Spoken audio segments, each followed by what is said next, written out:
In this edition of Generations, the world's first nuclear submarine, USS Nautilus, celebrates 40 years of being decommissioned this year, and we catch up with one of the original commissioning crew who shares his stories of his time on board this groundbreaking submarine.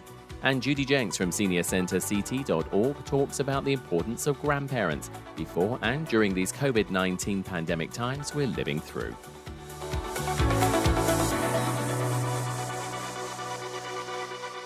Hello, I'm Brian Scott Smith and welcome to Generations, a podcast for people of your generation.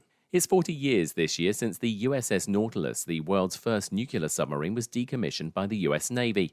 The submarine was groundbreaking in so many ways when it was launched and throughout its career. Now the centerpiece of the Submarine Force Museum in Groton, Connecticut, I had the privilege earlier in 2020 to interview two people with close associations to this famous boat. Joining us on the Generations podcast is Commander Brad Boyd, who's director of the Submarine Force Museum. Also, Bill Engdahl, who is a original commissioning crew plank owner for the Nautilus. Gentlemen, to you both, thank you for joining us on Generations. Commander Boyd, I'm going to get to you in just a moment, but because Bill, 85 years old, an original commissioning crew member, and still vertical. What did it mean to you back then? You know, when I got in the Navy, I actually joined the Navy in 1951, and I'd been on diesel boats.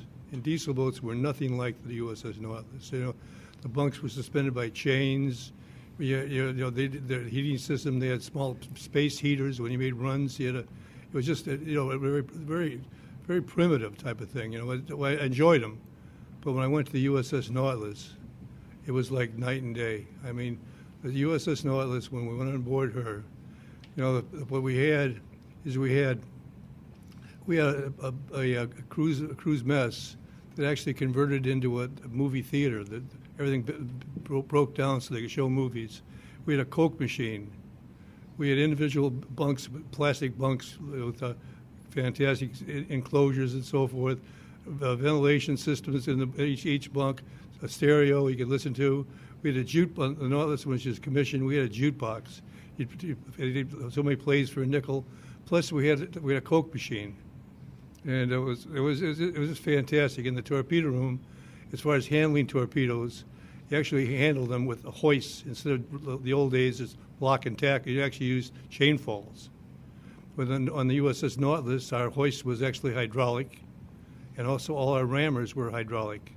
So now as a torpedo was made, seaman, but actually, when we were the first submarine to ever do what they called a 2-minute reload.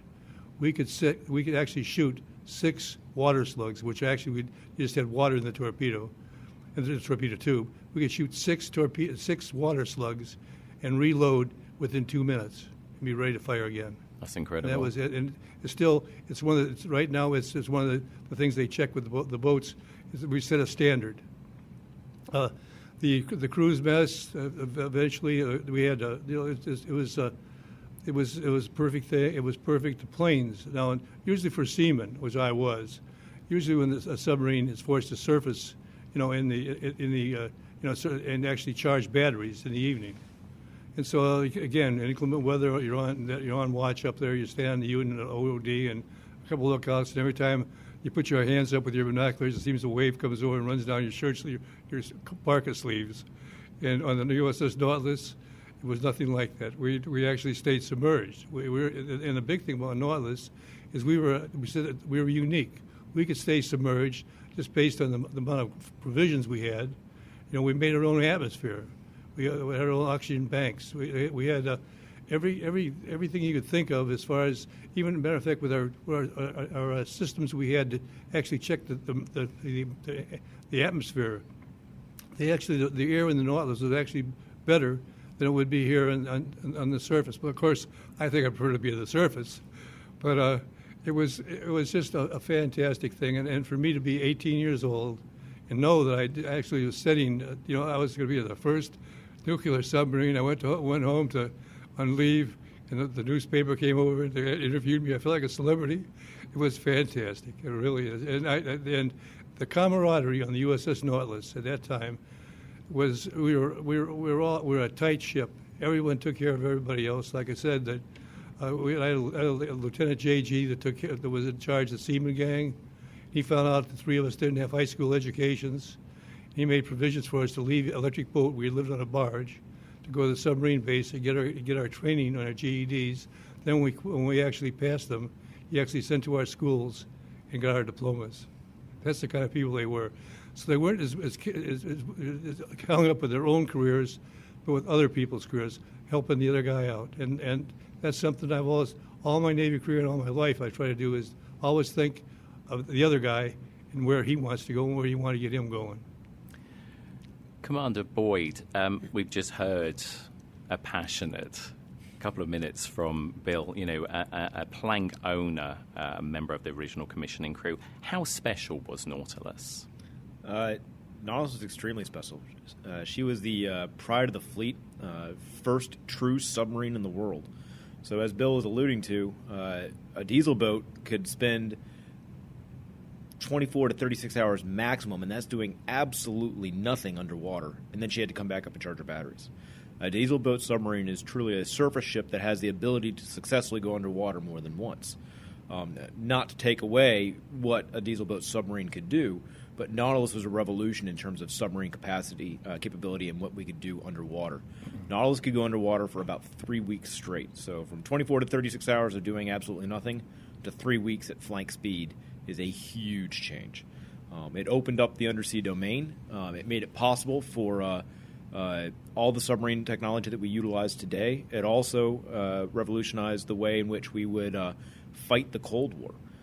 With nuclear deterrence becoming the primary means, nuclear power gave the ultimate answer to how do you ensure strategic deterrence. Current policy is the nuclear triad. You have land-based missiles, you have bombers, and you have submarines.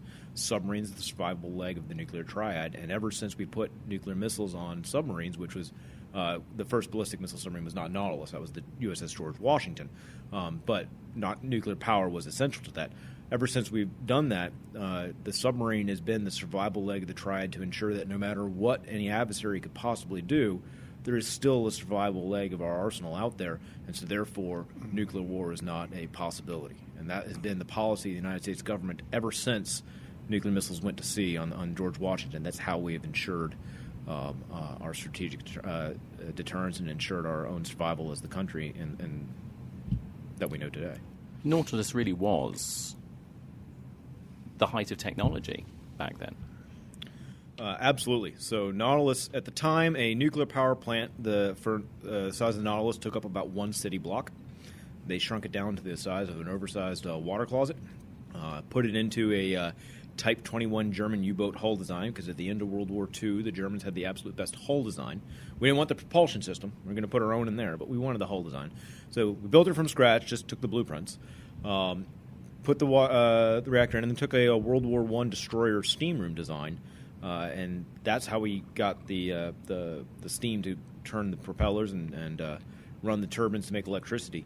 And that's what Nautilus was. But she was absolutely ahead of her time in technology, and she was ultimately a proving ground for submarine technology for decades to come. We would use Nautilus as the testing platform for a lot of things that came down the line.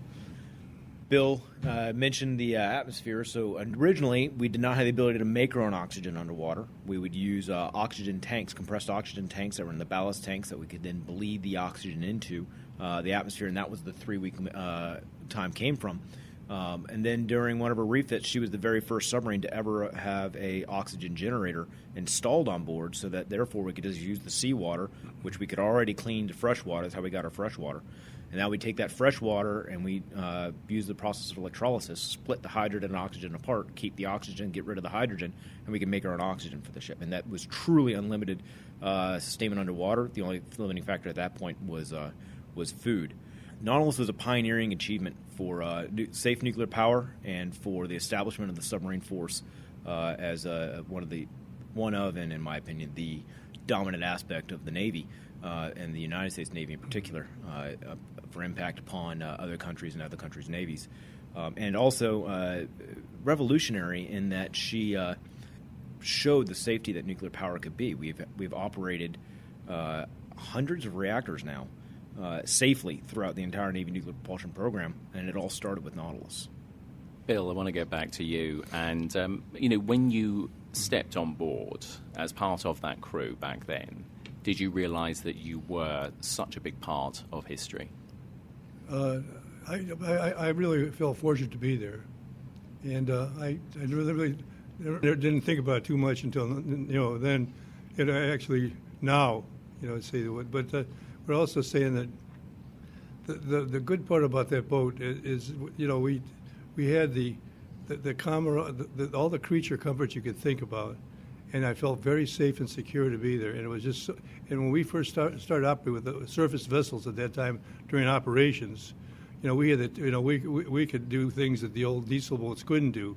So we were in different things, in different situations. We were firing torpedoes like crazy, or simulating, and sinking everything around. It was because we had that capability. They just weren't up to speed dealing with a vessel that could do what we could do. We could angle and dangle. We would take 30-degree angles up and down, believe it or not. I was a battle station stern bladesman. And when Admiral Wilkinson Captain Wilkinson we'd have all the VIPs on, we actually sold nuclear power. We took all these politicians, all these congressmen, all these senators to sea, all these old admirals and everything else, and we actually showed them what the ship could do. And then we'd put them on the planes and let them, like even one time that Admiral Rickover was on the stern blades, single stick control. We're going to go and make a depth excursion down from 100 and some feet down below, and our captain was saying, now the Admiral Rickover was on the stern planes and single stick control. We're going past so many feet, passing so many feet. And Admiral Rickover, I heard him because I'd be relieved. He was saying, "Gene, get me off these things. Gene, get me off these things." Finally, Admiral Rickover got up and left the stand and left the plane so I'd dive, and the captain pulled us out. It's a great story. One of the many things that obviously Nautilus is famous for is Operation Sunshine. Tell us a little bit about that. Well, I didn't make the Operation Sunshine. The only thing I did actually is I transferred from the USS Nautilus to USS Gudgeon and Pearl because I was re-enlisted and I wanted the first nuclear boat on the West Coast. And they gave me a diesel boat out of Pearl Harbor. And when I was there, the Nautilus came in, and John Krosik was a fire controlman. He was a photographer on board. He asked me if I'd draw a picture of a submarine waving an American flag. And then Lieutenant Commander Boyd was Carr was the executive officer. He said, "Engdahl, we'll get you back on board. Come on, Nautilus. We'll get you back to the East Coast. You can stay on Nautilus or get new construction." And so when I left, I did a cartoon for the submarine waving the flag. Then I actually left the boat. And then we had some sort of an action in the Mideast, and we loaded all the torpedoes. We loaded provisions, and they dispersed the fleet. When I got back, the Nautilus had left. And then then subsequently, I got a letter from the North Pole with my little submarine. It was superimposed at the cache that they actually made on board of, I think it was a sole of somebody's shoe, I believe that. And there it was, my little guy waving the flag. So my cartoon made it. Excellent. But that was, and honestly and truly, when the Nautilus did that, as far as ship's inertial navigation system, that was all something sort of new stuff. And I think that the real heroes were the people that went under the ice on Nautilus. Because, when the Nautilus, you've got ice above you, you've got the terrain coming up, ice coming down. I mean, those people there, I would have loved to have made that trip, but I think the guys went under the ice, and they actually, now as far as technology and as far as strategically, what a submarine could do is go under the pole, under the ice, and actually break through and shoot weapons. And it's actually, again, a breakthrough in our technology that we could do that. But that was another first for Nautilus. And I was very proud to ever hear that. They had Sputnik and all that stuff, but we had the North Pole. I was going to say, yeah, there was a lot going on at the time. I mean, Commander Boyd, how important and how pivotal was that for the US and the US Navy, Operation Sunshine, and this amazing capability that this boat brought to, the US and the US forces? Is essential. So when Sputnik happened, the world went into a panic because the next logical step after you put a man-made satellite into space is you put man-made warhead into space, and then you can truly bomb without risk of bomber or being able to shoot it down anywhere in the world. And the Soviet Union put the world on notice that they potentially could hold us at risk with nuclear weapons whenever they chose to. And the United States populace was scared, as were all of all of our allies were also a little scared. So President Eisenhower was desperate to find a way to prove to not only the Soviet Union that we were militarily competent and capable of retaliating in kind, but prove to the public and to the Allies that we had that ability as well, for reassurance for them. So the Vanguard rocket program had some spectacular failures, blowing up on the launch pad. And the problem with the Vanguard rocket program is when they had a failure, it was public. Everybody knew about it. They were looking for a way to have an answer with technology that could be held secret, so if it didn't work, you didn't have to broadcast it. Commander Anderson, and if you read his book called Ice Diaries, he came up with the idea of, the submarine is the first potential to go under the North Pole, and he really wanted to do it. And he pushed his operation for this. And in 1957, they got underway from Groton to go play in a NATO exercise, and he got his orders to proceed north as far as he could, not to interfere with making the exercise. So he tried to go to the North Pole in 1957, and that's when they had the revolutionary gyroscope on board, because the magnetic compass doesn't work once you get past magnetic north, which is south of geographic north. They had to have a different type of navigation system on board, and it failed. And they almost went aground off Greenland after the navigation system failed because they had a 40-mile air. Thankfully, they turned away, got back, made the exercise in time, and moved on. They took those lessons learned, and then he pitched his proposal. And up it goes to the submarine force and goes to President Eisenhower's desk. And he ends up briefing President Eisenhower, and they go with the plan, and it was completely classified. So that way, if they couldn't do it for some reason, logistically they had to stop ahead of time, or if they failed in their mission while executing, they didn't have to tell the world. And so they get underway, and they go under codename Operation Sunshine. They go to the Pacific under the guise of familiarizing the Pacific Fleet with the nuclear-powered submarine, because Nautilus was still one of the first ones out, as they were going over there, and the Pacific hadn't seen one yet. They pull into Pearl Harbor, they make their attempt north, and they run into an issue. The ice keel from above was so deep and the floor was so shallow that they couldn't fit between the ice and the floor. So they had to turn around, they come back, and they wait about 4 weeks, and then they try it again. And that is actually why they went to the Pacific first. The eastern side of the approach to the North Pole is deep water. You can stay deep and be perfectly fine. The western side, you get squeezed because going through the Bering Straits. You get squeezed as you come through because it's shallow water there. So that's why they wanted to go that way first, get the hard part over with, rather than get stuck and have to turn around. So they come back, they try again, and as they're driving over, they make it through. At one point, they could not tell the difference between the top of the sail and the bottom of the ice keel. They could not figure out if there was any difference there, so they slide in there, and they only are about 2 feet off the ocean floor. They make it through, they get through that spot, and then they're running at about 400 to 500 feet at 20 knots through the North Pole and just go straight across and become open up the true Northwest Passage, if you will. They call themselves Panapos because they went from the Pacific to the North Atlantic via the North Pole, so Panapo. They come back, and they're going to Portsmouth, England. They fly Commander Anderson off the boat, so he temporarily relieves command to the XO, who pulls it into Portsmouth and then takes it back to the United States. And he is flown back to make the announcement to the world, with standing by President Eisenhower, of what Nautilus had just done. And they wanted to capitalize on that moment. And what this did was it proved to the Soviets that we could hold them at risk.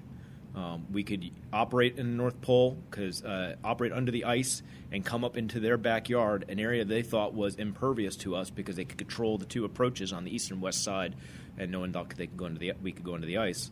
We could hold them at risk with the missiles that we had at the time, because that would put them in range, and then also prove to the Allies that we were technologically competent and to our own public, and that we could hold the Soviets at risk and therefore ease their fears that there would be no stopping the Soviet aggression. We'll finish the story of Nautilus in our July edition in part 2 of this interview with Commander Brad Boyd and Bill Engdahl. And in the meantime, you can find details about Nautilus and all things submarine at ussnautilus.org. So joining us as ever, still socially distant, is Judy Jenks from seniorcenterct.org. Judy, through the miracle of technology, how are you? I am wonderful today. I'm feeling a little housebound, but other than that, I'm wonderful.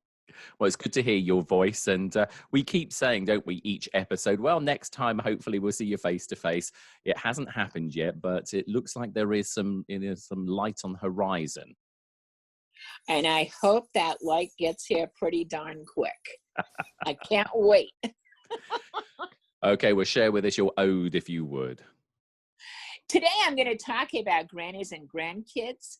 Of the many stages of life, there are wins and losses, there are gifts and disasters, there are blessings and tragedies. We can all compare notes on which of these have impacted us in certain ways, but I want to declare loudly that my biggest blessing has been becoming a granny. Nothing holds a candle to that moment you hold your first grandchild and realize that new baby is a part of you. In that moment, your life changes forever as you hope to help that baby grow into adulthood. And with each new grandchild, that realization continues to grow. You hold them, you watch that baby grow, you watch them and their parents grow into a family, remembering to be supportive of the parents, remembering you wanted to raise your kids your way, and they do too. So help the parents by following their schedules and rules. Build a closeness with those babies because ties between grandparents and grandchildren can be so valuable for both groups. And today's ways of staying in touch help so much. We have smartphones, Alexa, text, Messenger, Zoom, FaceTime, WebEx, and so much more. Options seem limitless and sure help grandparents watch those babies grow even when families live far apart. Plus, we can write letters and still send cards. And studies have shown these relationships have benefits for both. There is less depression in both groups and fewer behavior and emotional problems for the grandchildren, even fewer difficulties with their peers. Grandparents can help by telling them how they handled similar situations as they were growing up, or for solutions and different ways of looking at things. And grandkids can help the grandparents stay in touch and up to date with what's happening in today's world, and expose those grandparents to different ideas and the new meanings of age-old problems. Grandparents often have the time to spend with the kids. They often can do the things with the grandchildren they could not do because they didn't have the money or the time as they were raising their own families. Grandparents can teach values, right from wrong, reinforce manners and other lessons parents encourage the grandparents to share. Sometimes grandparents become the confidant to the kids, the one who they can turn to, the adult who is safe to share worries or problems with. And remember, it's not all easy. Like the rest of life, there are bumps in the road, mistakes are made, things are misunderstood. Plus, keep in mind, sometimes a child's grandparent might really be a great aunt or uncle, or maybe not even related at all. It could be a neighbor, a family friend, a babysitter, or someone else who's close to the family. So whoever you are, remember you're important and can truly make a difference in that child's life, and your life can be so much richer too. So help the parents, offer date nights, babysit, have a sleepover, but get out there and take a kid to a museum, a park for a walk, play a game, and you'll both have a great time, and it will be very meaningful for both. Such true words. And I will say one thing, I miss my grandparents terribly. Sadly, they have all passed away. And it is something, you're absolutely right in everything that you've just said. They become your confidant. I mean, obviously, I still have my parents, but, grandparents can become confidants and friends and, so much more. And I do miss, being able to share not only the successes that, I've had in my life, but also, as you say, the technology and all the changes, because the world has changed so much, and it would have been nice to have shared that with them. So for everybody who still has their grandparents, if you're listening to this, do cherish them, because they're very, very important parts of our lives. And another thing to really cherish is those babies as they're born, because they grow up so terribly fast. They're graduating from high school before you even realize that much time could have gone by. And the other thing as well, I think that people forget, is how proud grandparents are of not only their children, but also their grandchildren as well. Oh, yes, yes. We have the time as grandparents to sit and watch them. When we became grandparents, each time we tried to see the baby, as they were infants, twice a week if we could possibly do that. And we were able to see all those little things happening that when you're the parent, you don't have the time to realize, oh, look, he just reached out and took that rattle, or, oh, look, he's playing in a certain way. So yeah, as a grandparent, you have more time. It's different. And like you said, with the technology as well, I mean, if you happen to be a family that maybe lives on one side of the US and, your grandparents live on the other side, traditionally you might have been able to have seen them possibly, say, once a year during holidays or something. But of course, now that, capability of staying in touch and seeing your grandparents, even from a virtual point of view, is so much more frequent. And one of the amazing gifts of the technology, if you Zoom or FaceTime or Skype or whatever you do so that you're seeing each other, is that when that baby sees you, when that 2-year-old sees you in person, they immediately know who you are. And there's no shyness. There's no, oh, I'm scared, I don't know who that adult is. They know right away, oh, that's my grandparent. Absolutely. And like you said as well, the sharing of knowledge, the grandparents learning from their grandchildren, maybe new technology or other things, but also the knowledge that, can come from the grandparents as well, because, we've all got things that we can teach one another. Oh, yes. And my grandchildren really have taught me things because, things today, an age-old problem is bullying. And so what did bullying mean when I was a child? What did it mean when my children were children? And now in today's world, bullying means something totally different. So I got to relearn exactly what that means in today's world. Well, Judy, it's been an absolute pleasure as always. A great topic, and thank you for sharing that, and thank you for always sharing your wisdom and your comments with us. We do appreciate it, and we will catch you next time. And fingers crossed, I'm crossing my fingers here. I know you can't see it, but fingers crossed. It might, you never know, it might actually be a face-to-face. And if it is, we're both going to be shocked, Brian. We probably will be. Yes. You take care of yourself, Judy. As always, thanks for being on Generations. Take care of yourself. We'll catch you next time. Okay, thank you very much. That's all from this edition of Generations. Don't forget to visit seniorcenterct.org to find out what's going on in your neck of the woods. And if you want to send us a topic to talk about or want to be our guest on the podcast, drop us a line by visiting the seniorcenterct.org website. Go to the bottom of the homepage and click the How to Advertise with Us link to get in touch. From myself, Brian Scott Smith, thanks for listening. Stay safe and we'll catch you next time.